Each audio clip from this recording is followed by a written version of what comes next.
नमस्कार, कैसे हैं आप? फिक्र आपकी में एक बार फिर से आपका स्वागत है। आज फिक्र की खबरें बहुत सारी हैं। देखिए, सबसे पहली फिक्र तो हमें बांग्लादेश में मौजूद उन हिंदू परिवारों की है जिनके ऊपर लगातार अटैक हो रहे हैं। क्या आप जानते हैं कि बांग्लादेश में अभी इस वक्त 15 से 20 मंदिरों पर अटैक हो चुका है? क्या आप जानते हैं कि बांग्लादेश में एक पत्रकार की मौत हो चुकी है, 25 से ज्यादा घायल हैं? लेकिन अफसोस, ह्यूमन राइट्स वायलेशन की बार बार आवाज उठाने वाले खामोश हैं। और फिर विनेश फोगाट सिर्फ 50 ग्राम से कैसे चूक गया गोल्ड मेडल, इसकी डिटेलिंग हम आपको बताएंगे। लेकिन शुरुआत कर रहे हैं हमारी खबरों के परिचय के साथ। आज फिक्र आपकी में जो खबरें हैं वो हम आपको बताते हैं, यानी इंट्रोडक्शन से शुरुआत कर रहे हैं। देखिए, पहली खबर जरा ध्यान से देखिएगा। बांग्लादेश 3 दिन से जल रहा है। बांग्लादेश से फिक्र बढ़ाने वाली बड़ी खबर यह है कि पिछले 3 दिन से अल्पसंख्यक हिंदू खासतौर से टारगेट पर हैं। क्या आप अभी भी माता पिता बनने का सपना देख रहे हैं? अपोलो फर्टिलिटी के साथ अपनी माता पिता बनने का सपना पूरा करें। मुफ्त परामर्श के लिए 9953440671 पर कॉल करें। आम लोगों के साथ साथ अब कला संस्कृति से जुड़े हिंदू समाज के लोगों को निशाना बनाया जा रहा है। सवाल यह है कि सत्ता विरोधी आंदोलन हिंदू डराओ हिंदू भगाओ की सोच में कैसे तब्दील हुआ है। आज आपको बांग्लादेश में हिंदुओं के प्रति नफरत के बीज बोने वाले जनरल से मिलवाएंगे। फ्रांस में विनेश फोगाट ने बाल कटवाए, खून निकलवाया, लगातार वर्कआउट किया। इसके बाद भी 100 ग्राम अधिक वजन ने उन्हें कुश्ती में गोल्ड के सपने से कोसों दूर कर दिया। सच यही है, लेकिन दिल्ली में दंगल किस बात पर हुआ है? हम थोड़ी देर में विनेश फोगाट पर फैले राजनीतिक ब्रह्मजाल से पर्दा उठाएंगे। अब इसकी क्या जरूरत है, सोचिए जरा। लेकिन इस सब के बीच में दिल्ली के ओल्ड राजेंद्र नगर में 3 छात्रों की बेसमेंट में डूबकर मौत हुई थी। इस केस की जांच अब सीबीआई संभाल रही है। सीबीआई की एक टीम आज ओल्ड राजेंद्र नगर पहुंचती है। सीबीआई की टीम उस बेसमेंट के अंदर भी गई। सीबीआई की जांच के परिणाम का इंतजार पूरे देश को है। इस बीच आज इस मामले में एफआईआर भी दर्ज की गई है। 7 अक्टूबर का बदला लेने के लिए नेतन्याहू ने गाजा को कब्रिस्तान बना दिया। तेहरान में हानिया की हत्या के आरोप इजराइल पर लगे। इजराइल का दावा है कि हमास कमजोर पड़ा है, लेकिन हमास ने गाजा के लादेन याया सिनवार को नया चीफ बनाकर इजराइल के लिए बड़ा चैलेंज पेश कर दिया है। और क्या आपको मालूम है कि 1 महीने में आपकी वेज थाली 11% महंगी हो गई है। किचन का बजट बिगाड़ने वाला यह अर्थशास्त्र आज हम आपको फिक्र में समझाएंगे। और आज कैपिटल गेन टैक्स पर इनकम टैक्स की तरह ही न्यू और ओल्ड रिजीम का ऐलान किया गया है। यह किस तरह से घर खरीदने वालों के लिए राहत हो सकती है, इसका पूरा कैलकुलेशन सरल भाषा में समझाएंगे। लेकिन शुरुआत कर रहे हैं एक ऐसी खबर से जिसने पूरी दुनिया को झकझोर दिया है, लेकिन अफसोस आवाज किसी की नहीं निकल रही। फिक्र आपकी की शुरुआत बांग्लादेश संकट से। बांग्लादेश में जुलाई महीने में आरक्षण की आग फैली थी। तब से सरकार और छात्र संगठनों के बीच जारी लड़ाई में एक नारा जोर शोर से गूंज रहा था, हसीना हटाओ बांग्लादेश बचाओ। इस नारे ने शेख हसीना सरकार की बलि ले ली। बांग्लादेश में तख्ता पलट हो गया। शेख हसीना को देश छोड़कर जाना पड़ा। उनके सत्ता से हटने के बाद विद्रोह की आग ठंडी होनी चाहिए थी, शांति स्थापित होनी चाहिए थी, लेकिन ऐसा नहीं हुआ है। बांग्लादेश इसके बाद और सुलग पड़ा है। वहां कट्टरपंथियों के निशाने पर अल्पसंख्यक हिंदू आ गए हैं। 3 दिन से उनके घरों को जलाया जा रहा है, मंदिर तोड़े जा रहे हैं। सोचिए, कम से कम 97 से ज्यादा अटैक किए जा चुके हैं। 48 घंटे के अंदर 200 से 300 घरों को टारगेट किया जा चुका है। पाकिस्तान के इशारे पर हसीना हटाओ का यह नारा अब हिंदुओं से घोर नफरत की शक्ल ले चुका है। बांग्लादेश से हिंदू भगाओं का नया नारा गली मोहल्ले चौक चौराहों पर गूंज रहा है। बांग्लादेश में पाकिस्तान के पैसे पर पलने वाले कट्टरपंथियों की टोली शहरों में घूम घूम कर हिंदुओं को टारगेट कर रही है। 15 से 25 के बीच में मंदिर तोड़े जा चुके हैं। डर और दहशत के साए में हिंदुओं को पलायन के लिए मजबूर किया जा रहा है। बांग्लादेश को नया पाकिस्तान बनाने की यह खौफनाक साजिश है। कट्टर शरिया कानूनों के साए में बांग्लादेश को तालिबान बना देने की योजना है। यह साजिश 1975 से रची जा रही है। साजिश रचने वाला एक बांग्लादेशी जनरल है। यह सब हम आपको दिखाएंगे, लेकिन पहले बांग्लादेश के ताजा और डरावने हालात जान लीजिए। बांग्लादेश में हसीना की पार्टी के नेताओं और उनके करीबियों की सरेआम हत्या की जा रही है। अवामी लीग के 20 नेता और उनके परिवार के 9 लोगों की हत्या की जा चुकी है। कारनेज, जिसे अंग्रेजी में कहते हैं। बांग्लादेश के मशहूर एक्टर शांतो खान और उनके पिता सलीम खान की पीट कर हत्या कर दी गई। कहा जाता है कि ये अवामी लीग के क्लोज संपर्क में थे। बांग्लादेश के गायक राहुल आनंद का 140 साल पुराना घर जला दिया गया। उनके घर में घुसकर मारपीट की गई, जैसे तैसे वो अपनी जान बचा पाए। बांग्लादेश के 44 जिलों में हिंदू बहुल इलाकों में दंगाई सेना की खुली छूट पर हिंसा जो है वो जबरदस्त देखी जा रही है। बांग्लादेश में हिंदुओं के साथ अत्याचार को जमात इस्लामी ने भी माना है। उसने कबूल किया है कि हिंदू टारगेट किए जा रहे हैं। बांग्लादेश में 400 थानों पर हमले और तोड़फोड़ के बीच कई पुलिस स्टेशन वीरान हो चुके हैं। बांग्लादेश में इस वक्त जो हमारे पास जानकारी आ रही है उसके मुताबिक एक पत्रकार की मौत हो चुकी है, 25 घायल हो चुके हैं। बांग्लादेश में 2013 से लेकर अभी तक 4000 बार हिंदुओं को टारगेट किया गया है। आप 3 दिन से अखबारों पर, टीवी चैनलों पर यही देख रहे हैं। ये जो तस्वीरें आपके सामने आ रही हैं, आगे ये तस्वीरें बता रही हैं कि किस तरीके से बांग्लादेश सुलग रहा है। ये देखिए, और बार बार आप यही देख सुन रहे हैं, यही देख रहे हैं कि आखिर हालात जो हैं वो कितने खराब हो गए हैं। शेख हसीना सरकार का आरक्षण पर एक फैसला बांग्लादेश के जलने की वजह बन गया है। छात्रों का गुस्सा सरकार पर फूटा है और बांग्लादेश का इतिहास बदल गया है। लेकिन सोच कर देखिए, पूर्वी पाकिस्तान को पाकिस्तान के चंगुल से बचाने वाले बांग्लादेश के निर्माता शेख मुजीबुर रहमान की मूर्तियां तोड़ने वाले क्या छात्र हो सकते हैं? क्या बांग्लादेश की संसद और पीएम आवास में घुसकर हिंसा का तांडव करने वाले ये हुजूम पढ़ा लिखा हो सकता है?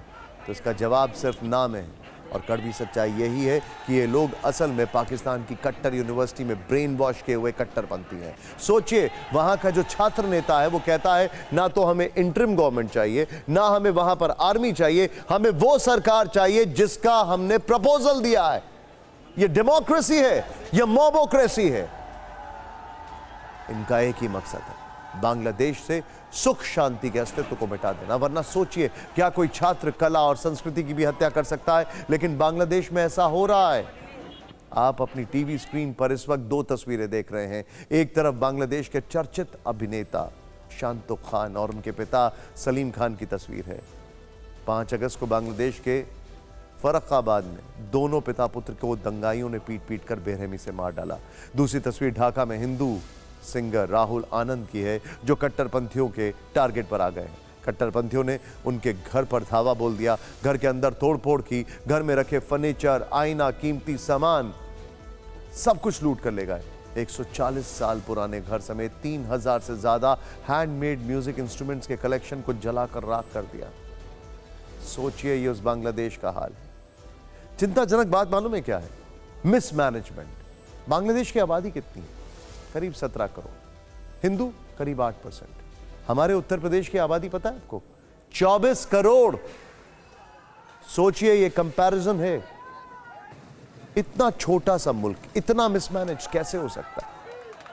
बांग्लादेश में अभिनेता शांतो खान के पिता सलीम खान फिल्म निर्माता और निर्देशक थे। बांग्लादेश के चांदपुर उप जिले में लक्ष्मीपुर मॉडल यूनियन परिषद के चेयरमैन थे।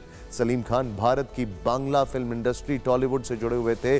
टॉलीवुड के बड़े फिल्म स्टार्स के साथ काम किया था। खबर तो यह भी है कि टॉलीवुड में सलीम खान की लगभग 10 फिल्में प्रोडक्शन के अलग अलग स्टेजेस पर थीं। इनमें बड़े टॉलीवुड स्टार्स काम कर रहे थे। सलीम खान ने बांग्लादेशी फिल्म तुंगी परार मियां भाई का भी निर्देशन किया था। यह फिल्म बांग्लादेश के पहले राष्ट्रपति शेख मुजीबुर रहमान के जीवन से प्रेरित थी। वही शेख मुजीबुर रहमान जिनकी मूर्ति पर चढ़कर प्रदर्शनकारियों ने हथौड़े चलाए, उनका अपमान किया, जिनकी बेटी शेख हसीना को देश छोड़कर भागने पर मजबूर कर दिया, बुलडोजर से मूर्तियां गिरा दी गई। जबकि बांग्लादेश के संगीतकार, गीतकार और गायक राहुल आनंद ढाका में जोलर गान नाम का एक पॉपुलर लोकल बैंड चलाते हैं। उनकी अपनी ग्लोबल पहचान है, ग्लोबल पहचान। 10 सितंबर 2023 का ये वीडियो देखिए। फ्रांस के राष्ट्रपति इमैनुअल मैक्रोन ढाका दौरे पर थे। वो वीडियो प्ले करिए। वो उसी घर में गए थे जिसे आज कट्टरपंथियों ने जला दिया है। उस समय मैक्रो न सिर्फ गायक राहुल आनंद के घर गए, बल्कि उन्होंने राहुल आनंद के संगीत प्रेम को करीब से महसूस भी किया। लेकिन कट्टरपंथियों को इससे कोई फर्क नहीं पड़ता, उन्हें हर हाल में विध्वंस करना है। और इस तस्वीर की सबसे बड़ी विडंबना मालूम है क्या है? राहुल आनंद का जो घर है उसको जला दिया गया, और मैक्रो का जो घर है फ्रांस, वहां पर भी दंगे हो। अभी तो ओलंपिक चल रहे हैं, तो चीजों को जैसे तैसे कंट्रोल किया हुआ। सोचिए, जिस मुल्क में इतना कल्चर है, इतना ट्रेडिशन है, उसका इतना पुराना इतिहास है, उस मुल्क के अंदर क्या आप तालिबानी सोच रख सकते हैं? क्या आप उसको अफगानिस्तान बनाना चाहते हैं? सोचने वाला सवाल है, और यह वहां की आवाम को सोचना चाहिए। यह हालात बताते हैं कि बांग्लादेश में अभिनेता, नेता, आम लोग, पत्रकार, कोई भी सुरक्षित नहीं। इस डरावनी स्थिति को बांग्लादेश से आए एक और नए वीडियो से समझिए। 36 सेकंड का यह वीडियो बांग्लादेश की पीड़ा को बयां कर रहा है। एक घर में आग लगी है, लोग इधर उधर भाग रहे हैं, चीख पुकार है, और उनके पीछे दौड़ते कट्टरपंथी। इसके अलावा बांग्लादेश के छात्रग्राम में हिंदुओं के 6 से ज्यादा घर जलाए गए। दिनाजपुर के हिंदू बहुल गांव में भी दंगाइयों ने आग लगाई है। 50 से ज्यादा उपद्रवियों ने हिंदुओं के घरों को जला दिया है। बांग्लादेश के नीलफामारी जिले में भी हिंसा जो है वो देखने को मिली है। हिंदू परिवारों के साथ मारपीट की गई है, हिंदुओं की दुकानों को लूटा गया है। अब आपको बांग्लादेश में इंदिरा गांधी कल्चरल सेंटर का हाल दिखाते हैं। इस ऐतिहासिक कल्चरल सेंटर का भारत से खास कनेक्शन होने के कारण कट्टरपंथियों ने इसे भी नहीं बख्शा है। आप अपनी टीवी स्क्रीन पर इस वक्त जो तस्वीरें देख रहे हैं उनको ध्यान से देखिए। एक हमले से पहले की है, दूसरी हमले के बाद की है। मार्च 2010 में ढाका में इसका उद्घाटन किया गया था। मकसद ये था कि भारत और बांग्लादेश की संस्कृति को साझा करते हुए इसका विस्तार किया जाएगा। यहाँ दोनों देशों के सांस्कृतिक कार्यक्रम आयोजित होते थे। यहाँ की लाइब्रेरी में भारतीय राजनीति, अर्थव्यवस्था, कला, संस्कृति से जुड़ी 21,000 किताबें रखी थी। लेकिन बांग्लादेश में तख्ता पलट के बाद कला से नफरत करने वाले कट्टरपंथियों ने इस पूरे सेंटर को जलाकर राख कर दिया। अब यहां दीवानों पर अंग्रेजी में इंदिरा गांधी के नाम वाले चंद अक्षर लिखे दिख रहे हैं, बाकी सब आग की भेंट चढ़ चुका है। इंदिरा गांधी के नाम पर बांग्लादेश में कोई भी संस्था या सेंटर हो तो आज के बदले हालात में पाकिस्तान प्रेमी आंदोलनकारी उसे कैसे बर्दाश्त कर सकते हैं, ये समझना मुश्किल नहीं है। असल में ये उनकी 1971 वाली नफरत है, जो बताती है कि पाकिस्तान अब तक 71 के युद्ध में भारतीय सेना से मिली आत्मसमर्पण वाली हार को पचा नहीं पाया है। वैसे बांग्लादेश में हिंदू टारगेट आज से नहीं किए जा रहे। 1971 में बांग्लादेश बनने के 4 साल बाद ही 15 अगस्त 1975 को बांग्लादेश के संस्थापक शेख मुजीबुर रहमान की हत्या कर दी गई थी। कैसे की गई थी? सोचिए, घर के अंदर कुछ जूनियर ऑफिसर्स घुसते हैं, गोलीबारी करना शुरू करते हैं, उनको मार दिया, उनके बेटों को मार दिया, उनकी बहू को मार दिया। 2 बेटियां बच गई थी क्योंकि वो बाहर थी। तख्ता पलट के बीच सेना ने कमान संभाली। उस समय तत्कालीन आर्मी चीफ और बीएनपी नेता खालिदा जिया के पति जनरल जियाउर रहमान ने सेना के एक जनरल हुसैन मोहम्मद इरशाद को सरकार में बड़ा ओहदा दिया था। ऐसे आरोप लगते हैं कि मोहम्मद इरशाद ने उस समय कई बड़े नेताओं की हत्याएं कराई और वर्ष 1982 में तत्कालीन राष्ट्रपति अब्दुल सत्तार से जबरन रजामंदी लेकर इरशाद खुद राष्ट्रपति बन गए। इसके बाद वर्ष 1986 में जातीय पार्टी नाम का सियासी दल बनाकर राष्ट्रपति चुनाव जीत गया। बांग्लादेश में इसके बाद का दौर सैन्य तानाशाही वाला कहलाता है। ये वही समय था जब बांग्ला भाषियों से मिलकर बना बांग्लादेश सेक्युलर चोला उतारकर वर्ष 1988 में इस्लामिक राष्ट्र बन गया। उस समय जनरल इरशाद ने संसद पर दबाव बनाया कि वो इस्लाम को आधिकारिक धर्म बनाए।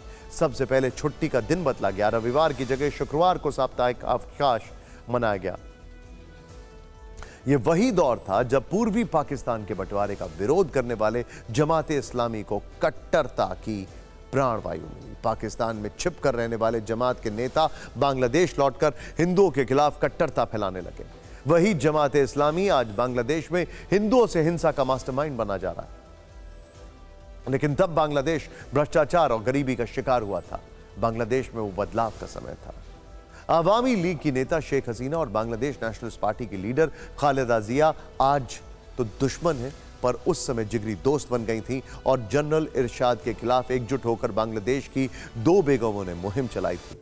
उन्हें जनता का साथ भी मिला और 90 के दशक में जनरल इरशाद को न केवल पद छोड़ना पड़ा बल्कि जेल भी जाना पड़ा।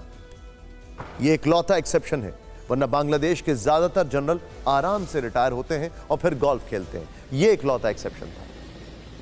70-80 के दशक में जनरल इरशाद तानाशाही का क्रूर चेहरा था और आज के दौर में तख्ता पलट के लिए उंगली जनरल वकार उस जमान पर उठाई जा रही। हालांकि उन्होंने शेख हसीना के देश छोड़ने के बाद अंतरिम सरकार बनाने का भरोसा दिया था और अब खबर यह है कि उस अंतरिम सरकार के चीफ एडवाइजर या कहें कि मुखिया नोबेल पुरस्कार विजेता अर्थशास्त्री मोहम्मद यूनुस होंगे। वो वापस लौट आ गए देश में। Mohammad Yunus social worker, banker और अर्थशास्त्री हैं। इनकी अपनी एक बड़ी इंटरेस्टिंग स्टोरी है। वैसे साल 2006 में उन्हें नोबेल पीस प्राइज मिला है। उन्हें यह नोबेल पुरस्कार गरीबी मिटाने के लिए दिया गया था। बैंकिंग क्षेत्र में काम करने के लिए वो गरीबों के बैंकर के नाम से मशहूर हैं।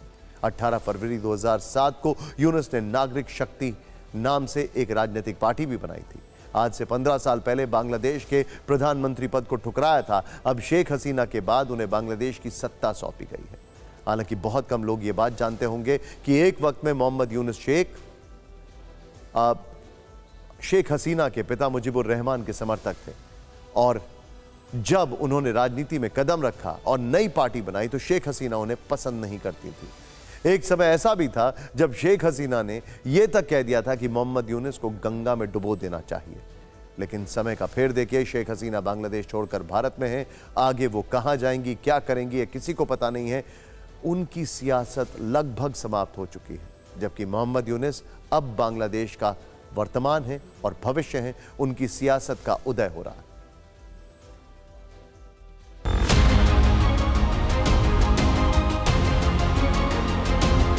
पिछले कुछ दिनों में बांग्लादेश की छवि को जिस तरह से नुकसान हुआ है उसकी कल्पना नहीं की जा सकती है। एक तरफ कट्टरपंथियों और जमात इस्लामी के लोगों की भीड़ उत्पात मचा रही है, दूसरी तरफ कुछ लोग ऐसे भी हैं जो हिंदुओं पर हो रहे अत्याचार रोकने की कोशिश कर रहे हैं। वहां बड़ी संख्या में छात्रों ने टीमें बनाई हैं और अलग अलग मंदिरों की रक्षा कर रहे हैं ताकि हिंसक कट्टरपंथी मंदिरों को नुकसान ना पहुंचा सकें, वहां रखी मूर्तियों को खंडित ना कर सकें। नंदीर हाट और फतेहाबाद में चिटगांग यूनिवर्सिटी के छात्र मंदिरों की रक्षा कर रहे हैं। हाथाजारी काली मंदिर की रक्षा वहीं मौजूद मदरसे के छात्र कर रहे हैं। फरीदपुर, बनिया चौक, हबीबगंज और नोआखाली शहर से भी ऐसी तस्वीरें आई हैं। कल वहां पर अंतरिम सरकार का शपथ ग्रहण है। उम्मीद की जानी चाहिए कि इसके बाद वहां अल्पसंख्यक हिंदुओं के साथ हो रही हिंसा में कमी आएगी। हालांकि जमाते इस्लामी का शिकंजा इतना क्रूर है कि हिंसा से आज़ादी मिलती नहीं दिख रही है। अगर सत्ता में जमात का नियंत्रण रहा तो बांग्लादेश आगे लंबे समय तक अंदर ही अंदर चलता रहेगा। बांग्लादेश में हिंसा की आग से भारत में सियासी आंच भी महसूस होने लगी है। आज एक बयान कांग्रेस नेता सलमान खुर्शीद की ओर से आया जिस पर दिल्ली में विवाद हो गया। उन्होंने कहा कि बांग्लादेश में जो हो रहा है वो यहां भी हो सकता है। हमारे देश में चीजों को उस तरीके से फैलने से रोका जा सकता है जिस तरह से बांग्लादेश में हुआ। यहाँ कश्मीर में सब कुछ सामान्य दिख सकता है, यहाँ सब कुछ सामान्य लग सकता है। हम जीत का जश्न मना रहे होंगे। कुछ लोग मानते हैं कि 2024 की सफलता मामूली थी, लेकिन शायद बहुत कुछ करने की जरूरत है। सच तो यह है कि नीचे नीचे कुछ पक रहा है। सलमान खुर्शीद विदेश मंत्री रहे हैं, कूटनीति के माहिर खिलाड़ी रहे हैं। अब नीचे क्या पक रहा है, वो क्या कहना चाहते हैं, उन्हें ही मालूम होगा। लेकिन सलमान खुर्शीद के इस बयान ने पक्ष विपक्ष दोनों को सवाल जवाब करने का मौका दे दिया। जम्मू कश्मीर की पूर्व सीएम महबूबा मुफ्ती ने तो साफ कहा है कि बांग्लादेश से सबक ले, तानाशाही लंबे समय तक नहीं चलती। पंजाब के सीएम भगवंत मान ने कहा कि बांग्लादेश में जिसने तानाशाही की उसे भागना पड़ा। शिवसेना यूबीटी यानी के नेता संजय राउत, उद्धव ठाकरे गुट, उन्होंने ये कहा है कि भारत के शासक बांग्लादेश से सबक लें और बीजेपी ने खुर्शीद के बयान को भड़काने वाली साजिश कहा।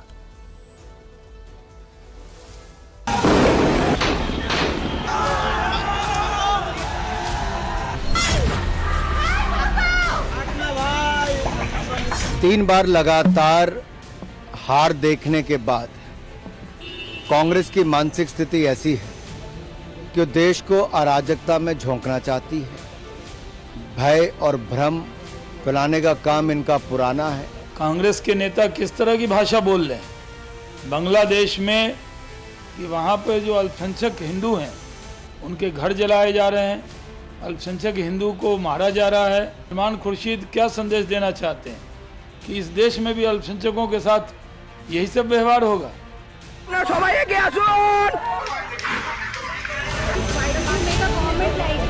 अब तो बात तो दूसरी है। मैं दूसरों का के कमेंट के बारे में उनसे ही पूछिए, मुझे मत पूछिए। चुनाव में जीत नहीं पाने के कारण अपना खीज बैक गेट से इस प्रकार की अराजकता को फैला करके हिंदुस्तान को बर्बादी की ओर लेने की कोशिश जो कांग्रेस पार्टी की है वो आज जनता के सामने उजागर हो चुकी है। फिलहाल कुछ नहीं कहना चाहूँगा। बहुत संवेदनशील मुद्दा है ये। हम ये चाहते हैं कि इस पर किसी किस्म का कोई भड़काऊ बातें ना हो, किसी किस्म का कोई तनाव ना हो। मैं जान कांग्रेस के बड़े नेताओं ने सलमान खुर्शीद के इस बयान को निजी बताया और एक सीमित दूरी बना ली है, लेकिन मध्य प्रदेश के वरिष्ठ कांग्रेस नेता सज्जन सिंह वर्मा ने उनकी बातों को और विस्तार देते हुए सियासत गरमा दी है। उनका कहना है कि श्रीलंका और बांग्लादेश के बाद अब भारत का नंबर है। क्या कहा उन्होंने, आइए देखते हैं।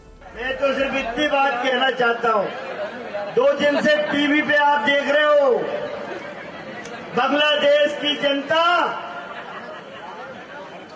शेख हसीना की गलत नीतियों की वजह से, बांग्लादेश की सरकार की गलत नीतियों की वजह से कल प्रधानमंत्री आवास में घुस गई, राष्ट्रपति भवन में घुस गई। याद रखना नरेंद्र मोदी जी, एक दिन ये जनता जितने सड़क पे हिलोरे ले रही है, एक दिन तुम्हारी गलत नीतियों से तुम्हारे प्रधानमंत्री निवास में घुस जाएगी, कब्जा कर लेगी।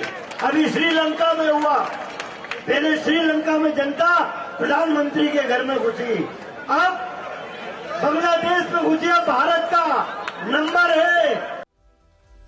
कुल मिलाकर बात यह है कि राजनीति के घोल में लिपटी आशंकाओं और वास्तविक चिंताओं में फर्क होता है। पड़ोसी देश की गतिविधियों पर नजर रखना और सावधान रहना एक बात है, और उसे राजनीतिक विरोध का हथियार बनाना एकदम अलग बात है। यह फर्क पहचानना होगा और याद रखना होगा कि भारत और बांग्लादेश में अंतर है। बांग्लादेश इस्लामिक राष्ट्र है, जबकि भारत किसी धर्म मजहब के चक्रव्यूह में फंसा हुआ राष्ट्र है ही नहीं। भारत में सर्वधर्म सद्भाव की नींव जो है वो मजबूती से खड़ी है। ये इस देश का डीएनए है, जहां पर हर धर्म की इज्जत और प्यार से उसको आगे बढ़ने की बात कही जाती है। फिक्र में खबरों की गाड़ी को आगे बढ़ाते हैं, चलते हैं फ्रांस। उफ, बहुत दुखद है जो हम खबर आपको बता रहे हैं। ओलंपिक से खबर आ रही है। ये एक ऐसी तस्वीर है जिसने पूरे देश को 24 घंटे में एक रोलर कोस्टर राइड दे दी। लेकिन हमारे लिए ये अभी भी गोल्ड मेडलिस्ट है। क्या ये कह सकते हैं? बिल्कुल कह सकते हैं। जहां तक वो पहुंची वो अपने आप में बेमिसाल है। ये खबर है जिसमें टूटे हुए सपनों की चुभन है। कल तक विनेश फोगाट के लिए भारत जश्न मना रहा था, दुआएं कर रहा था, उम्मीद थी कि वो पेरिस ओलंपिक में भारत के लिए पहला गोल्ड लाएंगी। आज सिर्फ 100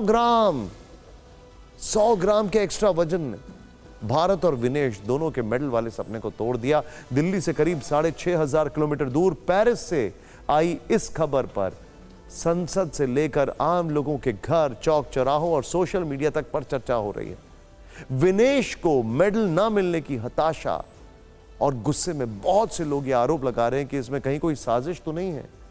लेकिन हमें लगता है कि इस खबर को ऐसे किसी पूर्वाग्रह के साथ नहीं, बल्कि तथ्यों की रोशनी के साथ देखना चाहिए। समझिए क्या फैक्ट्स हैं। ऐसी खबरों को लेकर साजिशों के हवाई किले बनाना ठीक नहीं है।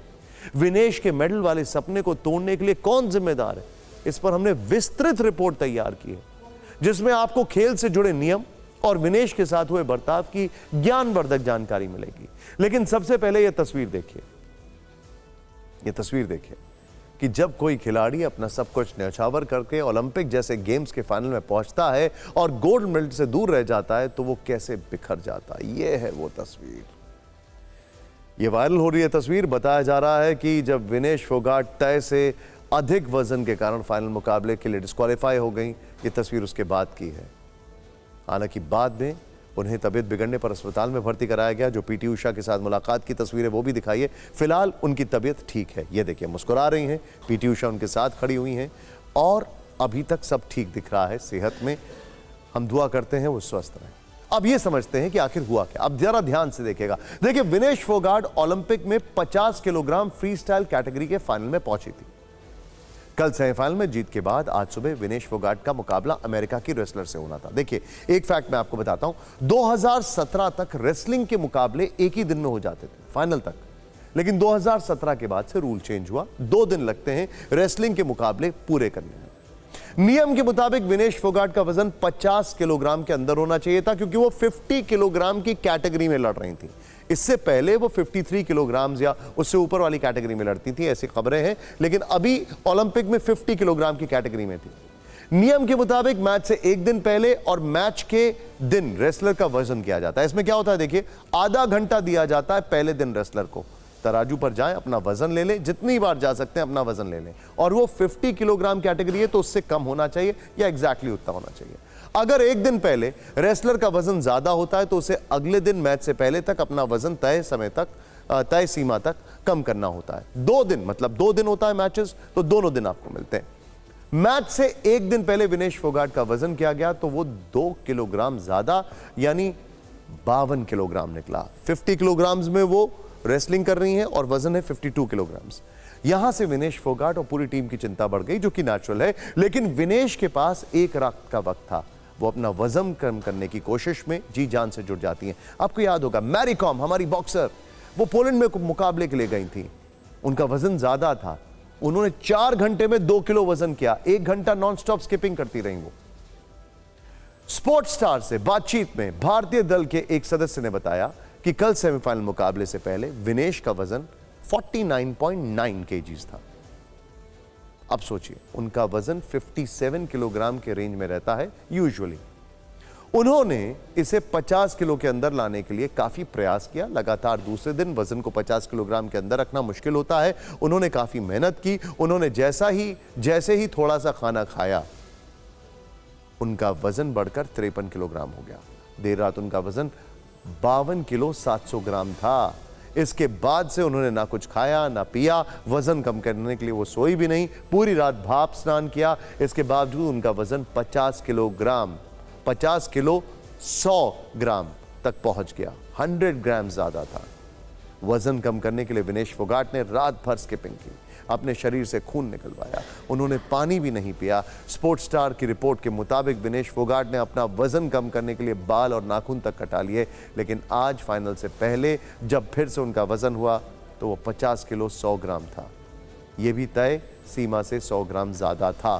थोड़ा और वजन कम करने के लिए भारतीय दल ने वक्त मांगा, लेकिन उन्हें वक्त नहीं दिया गया और वो फाइनल मुकाबले के लिए डिस्क्वालीफाई कर दिए गए। अब इंटरेस्टिंग बात क्या है, ओलंपिक में 3 स्पोर्ट ऐसे हैं जहां पर वजन पर बहुत ध्यान दिया जाता है। रेसलिंग, विनेश फोगाट का एग्जाम्पल है, बॉक्सिंग, यह भी एक एग्जाम्पल है, और तीसरा वेट लिफ्टिंग। ये 3 इवेंट्स ऐसे होते हैं जहां पर वजन की कैटेगरी के हिसाब से आप कंपीट करते हैं। तो अगर इसमें थोड़ा सा भी 2 किलोग्राम या 2 ग्राम भी वजन ज्यादा है तो भी वो डिस्क्वालीफाई कर देते हैं।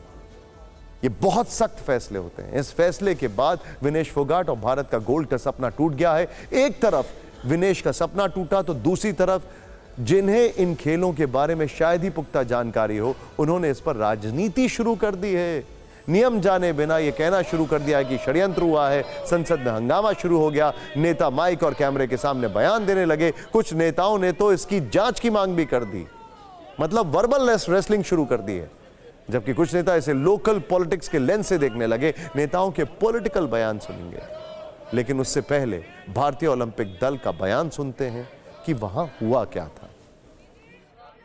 The Wrestling Federation of India has filed an appeal to UWW to consider the decision to disqualify Vinesh, and IOA is following that up in the strongest possible manner. The IOA is taking every step to ensure that the morale of the contingent remain high. PT Usha के बगल में जो सज्जन बैठे थे, उनका एक bite आया है, उनका एक रिएक्शन आया। उन्होंने बताया कि किस तरीके से विनेश ने बैक टू बैक कई रेसलिंग बाउट्स किए। उसके बाद उनकी बॉडी जो थी वो डिहाइड्रेट कर रही थी, इसलिए उनके जो न्यूट्रिशनिस्ट हैं, उनके जो डाइटिशियन हैं, उन्होंने कुछ वज़न दिया। फिर उसके बाद ये ऑब्जर्व किया गया कि उनका वज़न बढ़ गया है, ऐसा कहा जा रहा है, ऐसी रिपोर्ट्स आ रही हैं। भारतीय ओलंपिक दल का यह बयान तो बाद में आया, लेकिन नेताओं ने पहले ही तय कर दिया कि इसमें साजिश किसकी है। मतलब उनको पहले ही पता लग गया कि वज़न कैसे बढ़ गया। बड़े राजनीतिक दलों के बड़े नेताओं ने अपने बयान में संयम बरता, जबकि कई दलों के कुछ नेता सॉलिड पॉलिटिक्स करते दिखे हैं। लोकसभा में नेता विपक्ष राहुल गांधी ने कहा कि विनेश, पूरा देश आपके साथ है। भारतीय ओलंपिक दल इस फैसले को चैलेंज करके देश की बेटी को न्याय दिलाए। समाजवादी पार्टी के अध्यक्ष अखिलेश यादव ने कहा कि इस मामले की जांच होनी चाहिए, सच्चाई क्या है और इसके पीछे की असली वजह क्या है, इसका पता लगाया जाना चाहिए। आम आदमी पार्टी के नेता संजय सिंह ने कहा कि इसमें भारत सरकार तुरंत हस्तक्षेप करे, अगर बात ना मानी जाए तो ओलंपिक का बहिष्कार करे। इस पूरे मामले को साजिश समझने में सबसे आगे कांग्रेस नेता रणदीप सिंह सुरजेवाला रहे। उन्होंने एक लंबा चौड़ा पोस्ट किया, इसमें उन्होंने लिखा 140 करोड़ भारतवासी स्तब्ध हैं, खेल इतिहास का ब्लैक डे है, ये एक बहुत बड़ा नफरती षड्यंत्र है।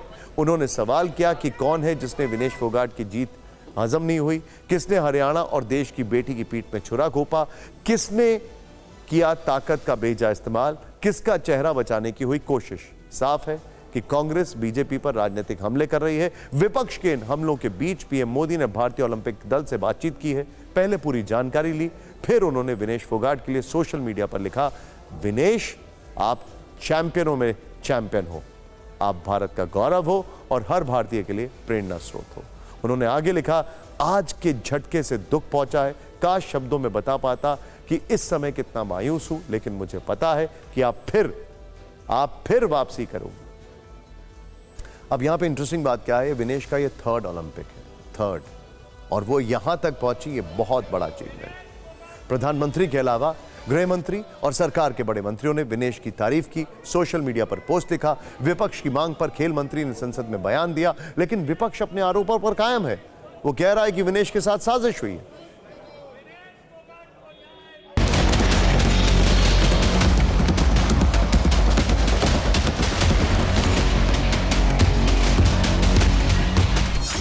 एक षड्यंत्र के तहत पहले उस बेटी को दिल्ली की सड़कों पर घसीटा गया और अब आप उसी बिटिया को देश का तिरंगा जो फहरा रही है, आज आप उसको ओलंपिक से बाहर कर रहे हैं और देश की सरकार चुप्पी साधे बैठी है।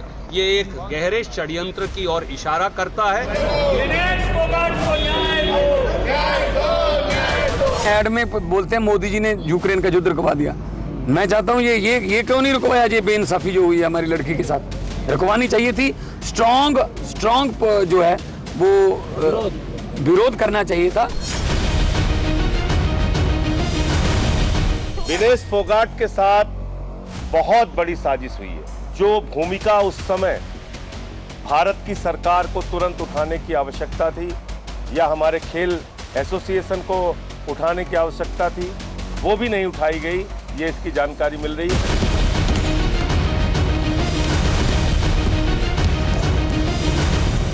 हम भी शॉक्ड हैं, मुझे लगता है पूरा देश शॉक्ड है, सभी लोग इसकी चिंता कर रहे हैं और हर स्तर पे इसको हमें हर फोरम पे उठाना भी है इस विषय को।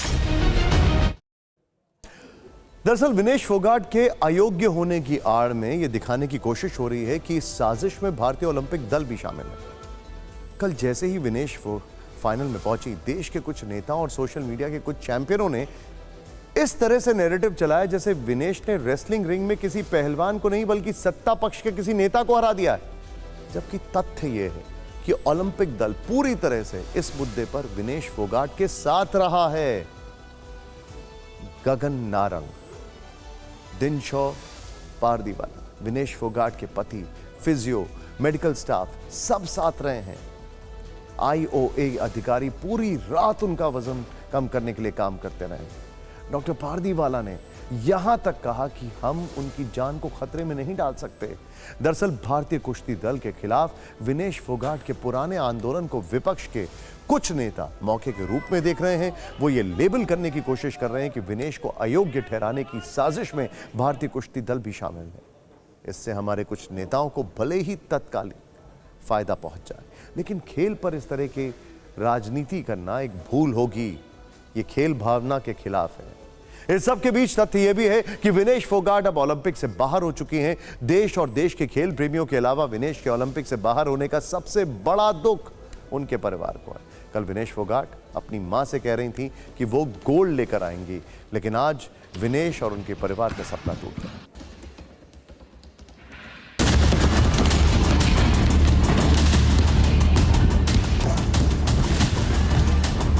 वेट 2 दिन वो लड़ी हैं, उसके पहले उनका कांस्टेंट था। रात में क्यों वजन बढ़ गया, कैसे बढ़ गया, ये जवाब उनके न्यूट्रिनिस्ट ही दे पाएंगे। एक्चुअल उनके न्यूट्रिनिस्ट और उनके कोच दे पाएंगे इसका सही जवाब। कैसे क्या किया जाए, UWW को क्या प्रोटेस्ट किया जाए, इस पे हम लोग का लीगली विचार चल रहा है, उसको करके हम लोग प्रोटेस्ट करेंगे उसको।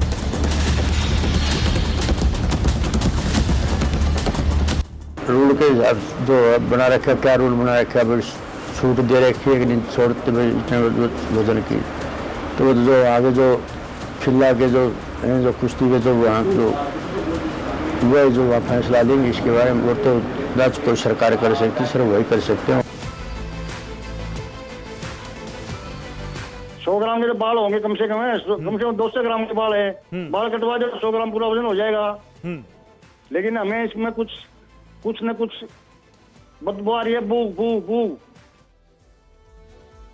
दरअसल कई लोगों के मन में यह सवाल है कि ऐसा कैसे हो सकता है कि किसी का वजन एक दिन में 2 किलो बढ़ जाए। इसके कई कारण होते हैं। अगर कोई व्यक्ति बहुत अधिक नमक का सेवन करता है तो उसका वजन 1 से 2 किलोग्राम बढ़ सकता है। यदि कोई व्यक्ति अत्यधिक मात्रा में कैलोरी युक्त भोजन करता है तो उसका वजन बढ़ सकता है। जिस तरह के एक दिन में अचानक 1 से 2 किलो वजन बढ़ सकता है, उसी तरह वजन कम भी हो सकता है। शरीर में पानी की कमी करके, भोजन में परिवर्तन करके, गहन शारीरिक गतिविधि यानी फिजिकल वर्क करके, डिटॉक्स या फास्टिंग करके विनेश अपना वजन कम करने के लिए सारे काम कर रही थी। एथलीट और बॉडी बिल्डर अक्सर प्रतियोगिताओं से पहले अपने शरीर के वजन को तेजी से कम करने की कोशिश करते हैं। यह प्रक्रिया मुख्य रूप से शरीर में पानी की कमी के जरिए होती है और इसे वाटर कटिंग कहा जाता है।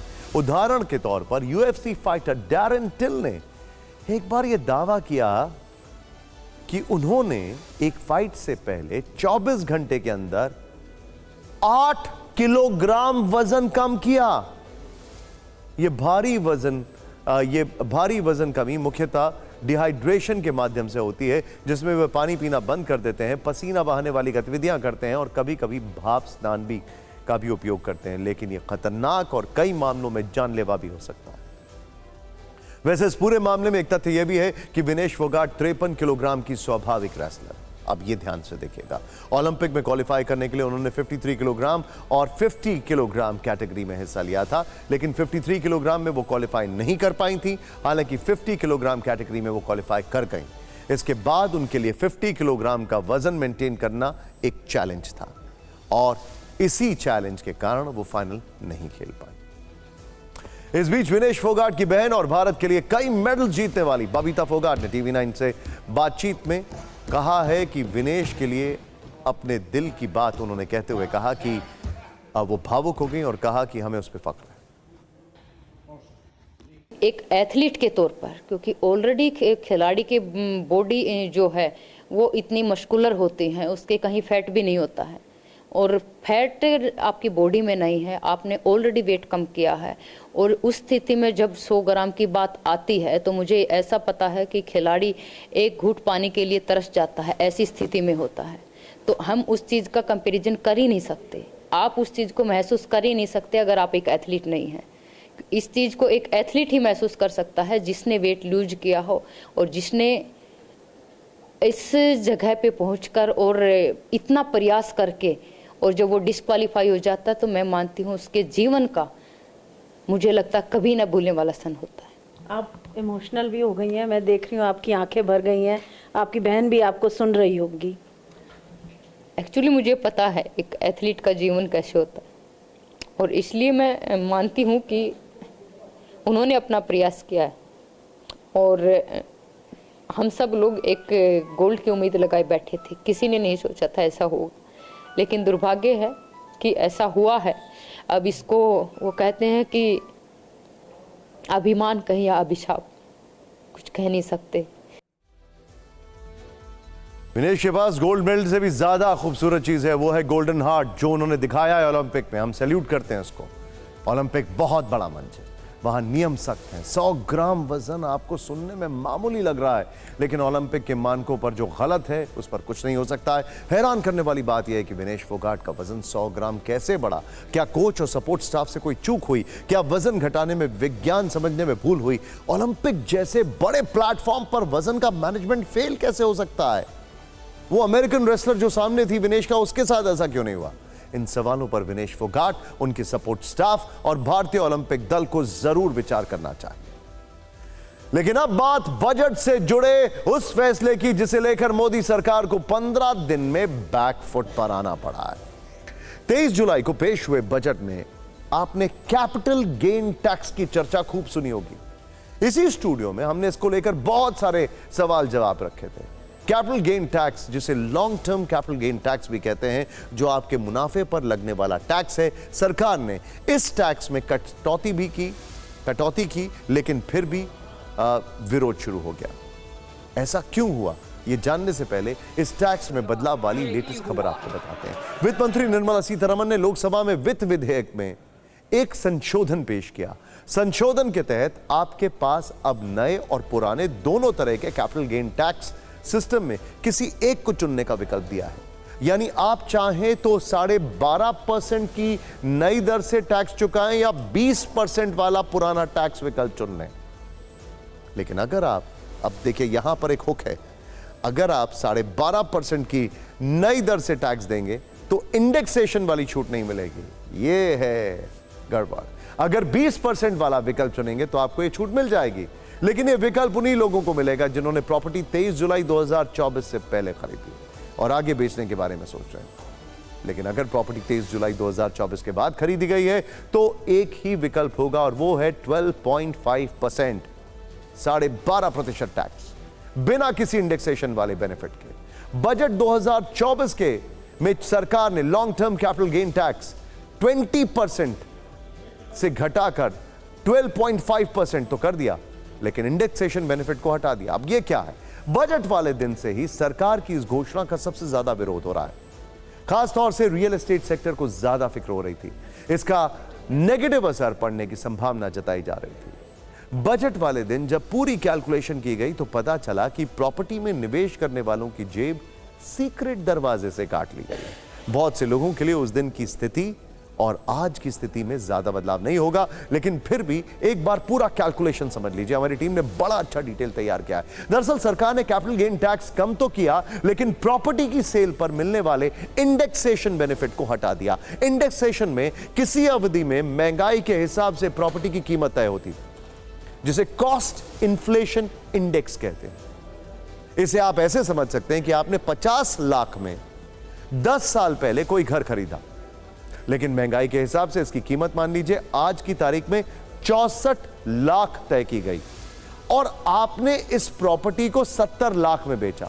पुराने नियम के हिसाब से आपको 6 लाख का लाभ हुआ और इसी पर आपको 20% टैक्स देना होगा। मतलब आपका टैक्स 1,20,000 रुपए बनता है। लेकिन जो नया नियम है उसमें खेल हो गया। नए नियम के मुताबिक आपने 50 लाख की जो प्रॉपर्टी खरीदी, जो 70 लाख में बेची, उसमें प्रॉफिट सीधे 20 लाख का दिखा, क्योंकि कॉस्ट इन्फ्लेशन इंडेक्स का फायदा आपको नहीं मिलेगा। इस तरह से नए नियम में आपको 12.5% कैपिटल गेन टैक्स के मुताबिक 20 लाख पर 2.5 लाख रुपए का टैक्स देना होगा। यह पहले के मुकाबले 2 गुना है। सोचिए। खैर, अब हम आपको वो खबर दिखाने जा रहे हैं जिससे कल का पूर्वानुमान है। इसे आप फिक्र का न्यूज पूर्वानुमान भी कह सकते हैं। कल दिन भर आपको एक खबर देखने को मिलेगी जिसका कीवर्ड है वक्फ। यह अरबी भाषा के शब्द वकूफा से बना है, जिसका अर्थ होता है ठहरना। वैसे वक्फ का मतलब खुदा के नाम पर अर्पित वस्तु या लोक कल्याण के लिए दिया गया धन। वक्फ बोर्ड और उसके कानून में संशोधन होने जा रहा है। इससे जुड़ा बिल कल संसद में पेश होने वाला है। इस पर हमने एक रिमाइंडर रिपोर्ट तैयार की है ताकि आप कल पेश होने वाले बिल की खबर जब देखें तो आपको बैकग्राउंड पता हो। वैसे हमने इसी शो में 5 अगस्त को पूरा एनालिसिस किया था। आज इसका छोटा सा अंश सवाल जवाब वाले अंदाज में आपको दिखाते हैं। यह खबर देश की 9 लाख एकड़ जमीन से जुड़ी है जो वक्फ संपत्ति है। पहला सवाल, बिल में वक्फ प्रॉपर्टी को लेकर क्या संशोधन होगा? सूत्र बता रहे हैं कि किसी भी संपत्ति को वक्फ प्रॉपर्टी बनाने से पहले उसका वेरिफिकेशन यानी सत्यापन करना होगा।